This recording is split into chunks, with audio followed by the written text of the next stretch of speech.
খবর পাহা কোস থাকি মাংস আনিলেই হাজির, মাংস আনিলেই হাজির।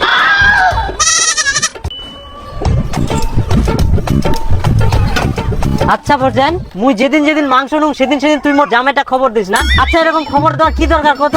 পারলে তুই দুই এক পিস যাই না খাই আসিস, তাই এরকম জামাই খবর দিস না। আমি খবর দিচ্ছি, ও কোন দিন মাংস নিস না নিস ওগুলো খবর আমি রাখি। আর জামাইয়ের জন্য মুখ আজকে এরকম কথা শুনবা হচ্ছে। আচ্ছা মাংস রান্না করেন। হ্যাঁ বসো বসো খাই যান। আচ্ছা ঠিক আছে, হ্যাঁ আমরা ঠিক।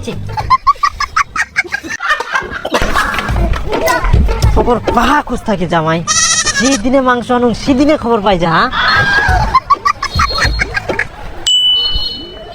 হ্যাঁ এটো হবা পারে।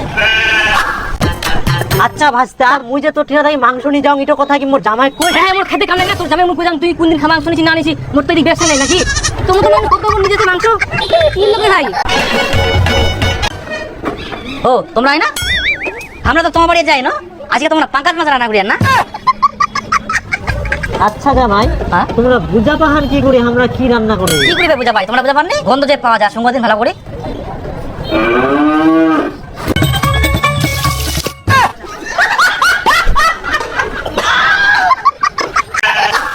নে তো কিরম বলে সেন যা আমার বাড়ির কোন দিকে এবার মাংসের গন্ধ যায়।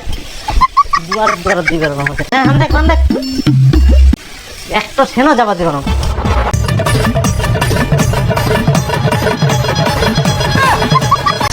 গন্ধ ভাই মাংস বাহ। কি ব্যাপার আজকে কি তোমরা বিরিয়ানি রান্না করেন? শালা গন্ধ ভাগানিয়ার জন্য সেন মারি না এগুলো বিরিয়ানির গন্ধ পাহা। তোমরা বিরিয়ানি রান্না করেন তা আমাকে খবর দিলেন নি? ইনাই বাড়ি তাও। হ্যাঁ করো রান্না করো।